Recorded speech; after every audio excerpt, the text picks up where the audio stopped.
going on, Jeromes? It's a beautiful Tuesday, day after Christmas, Boxing Day. Birds are chirping and ish, and it's time for another beautiful Vikings news dump. Although, not a ton of Vikings news in this one. Kind of covered that yesterday, but a lot of NFL and random news to cover. So first off, the low energy...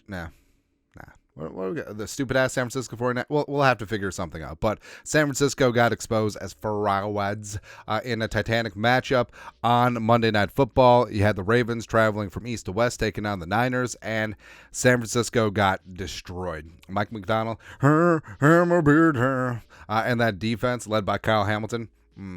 Which we'll get to in a later video today, although he did get dinged up.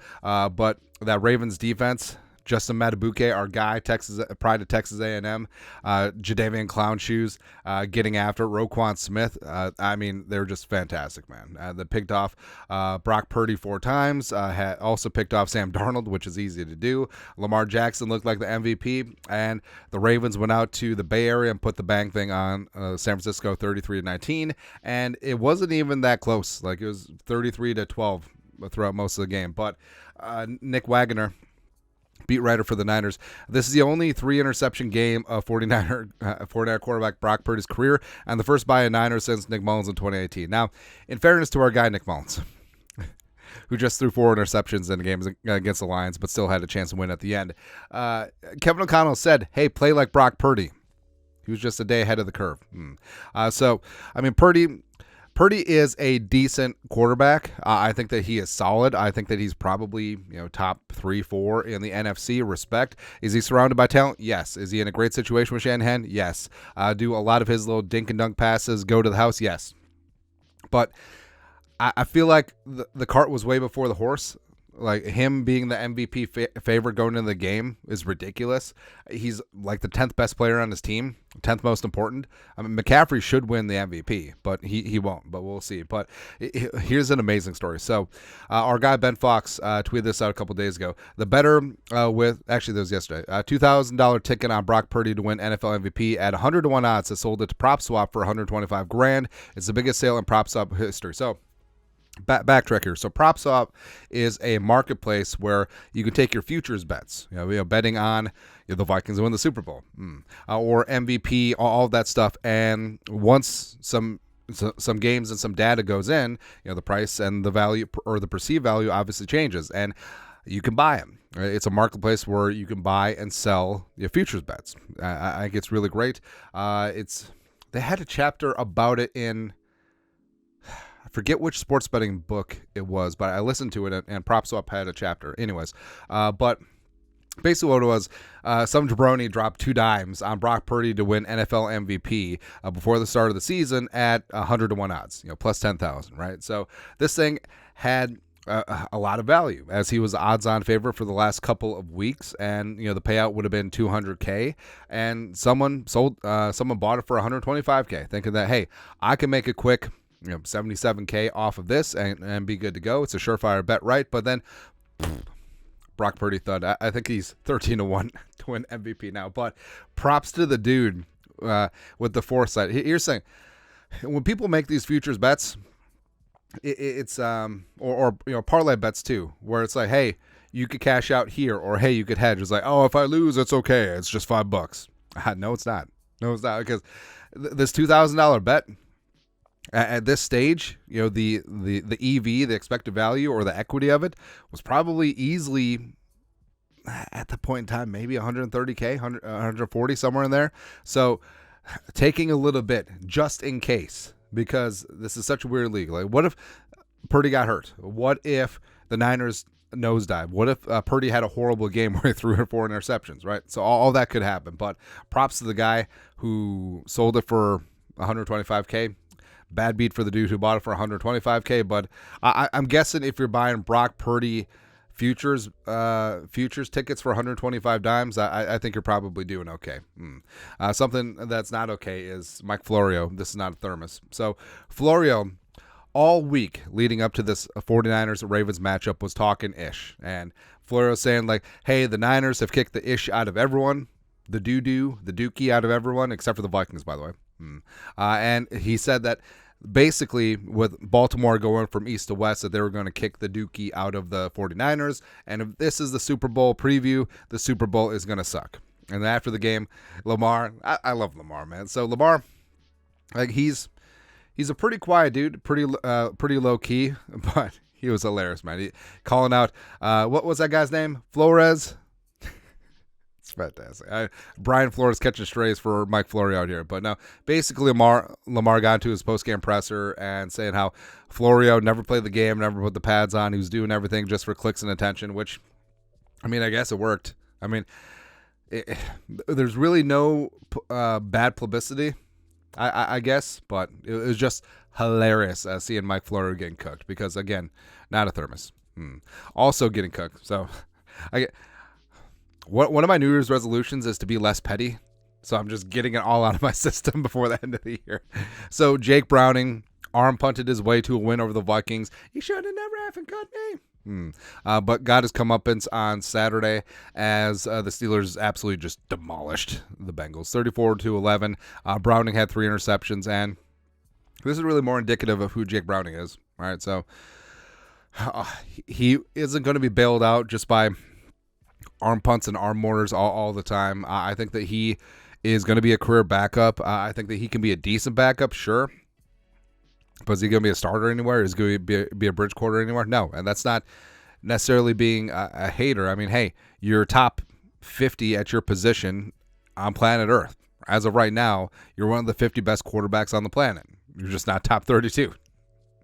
That's all, man. But, hey, at least you had the Vikings game. Congratulations, man. Also, congratulations to Antonio Pierce getting it done. So, Aiden O'Connell, who didn't have a completion after the first quarter, but the Raiders defense, by the way, who would have thought that the Raiders defense would be out here winning fantasy playoffs and fantasy championships? So last week, putting the bank thing on the Chargers, and then this week having 2 defensive scores within 7 seconds against the Chiefs. The Chiefs are ass, by the way. Thank you. They're 9-6. They're out of the running for the 1 seed, but Antonio Pierce needs to hang on to that job with the Raiders. I have all the respect in the world for him. You can see that the players play hard for him, and I think he needs to be the guy. And here's the whole thing. The Raiders in Vegas now, under stupid Mark Davis, like they have to have all the glitz and the glamour, right? That's why they paid John Gruden a 10-year, $100 million deal. It didn't work out.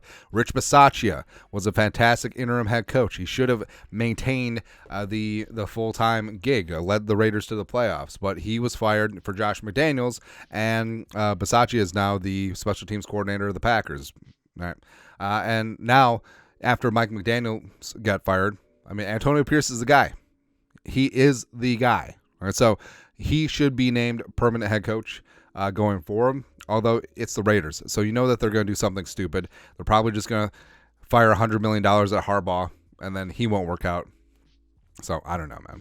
I don't know. Something I do know is, yes, the result against the Lions kind of sucked, but there was a nice moment after the game.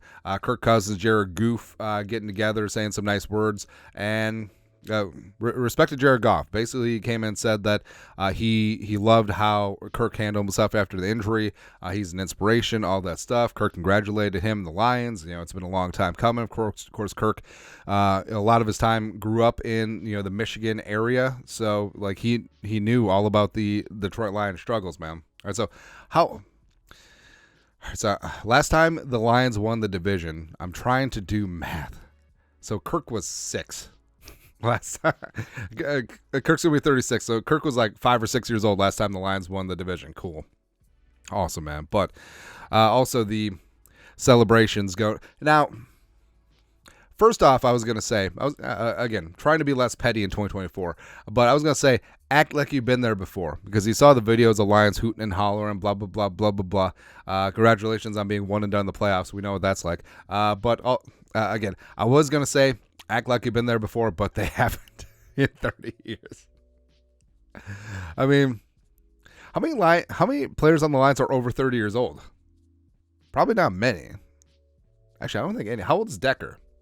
But it doesn't matter. But congratulations to the Lions. Whatever. We're going to kick your ass week 18. And then if applicable, we'll kick your ass wild card weekend. There you go. Also, hey, That's a nice ass locker room. So that's the visitors locker room at US Bank Stadium. We need to downgrade facilities. Like everyone's talking about upgrading facilities. We need to downgrade. Like that is way too nice of a locker room to be an away team's locker room, man. Like, we need to go back to like 1980s wood paneling that smells like Black and Milds. You know, like those cigarellos from back in the day.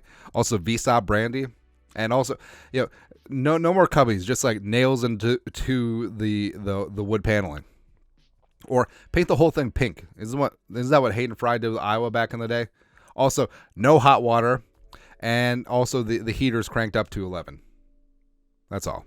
Again, let's be petty in 2024. Wait, no, I said not be petty. Something that's pretty damn good is Dalton Risner. Come on up for the Risner. So Vikes fan page pointed this out. Dalton Risner allowed 0 sacks and pressures yesterday against the Lions. It's because all the pressure came from the edges.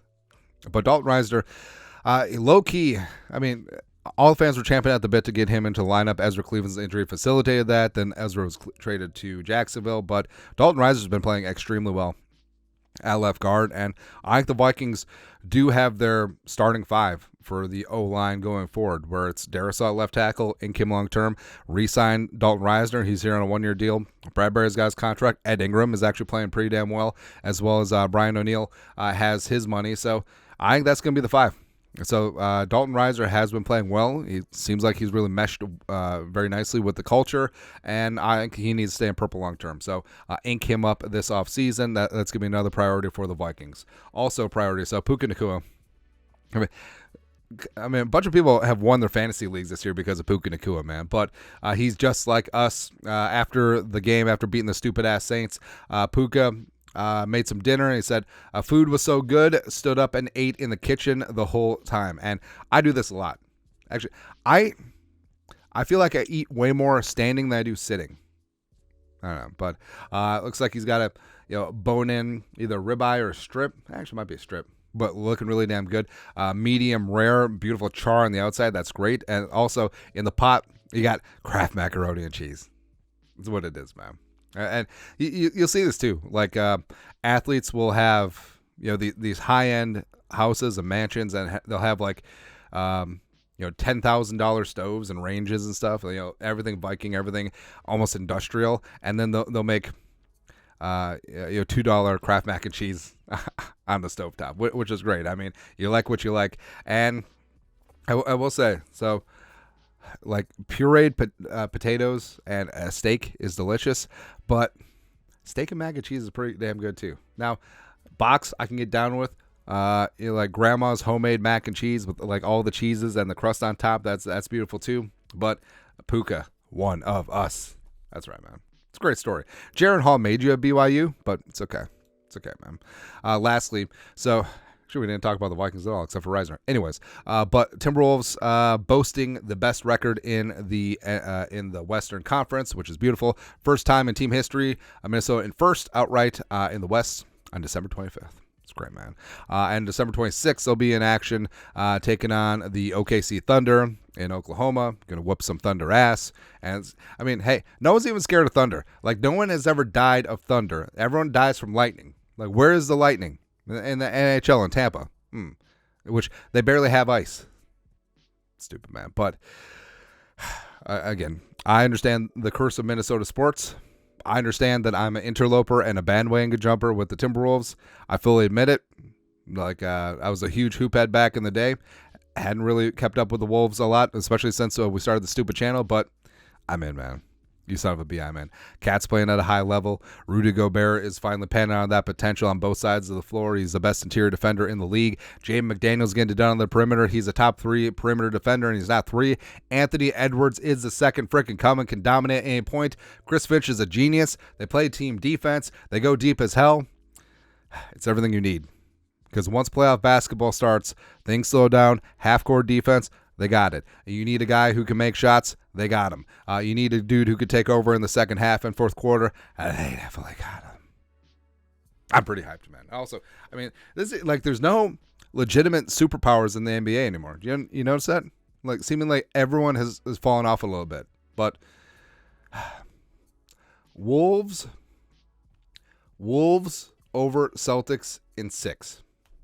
We'll take it, man. We'll take it. Perfect. Let's go. But that's it. Vikings Tuesday news dump. Not a lot of Viking stuff, but news dump in general. You guys are the best. Skull production value.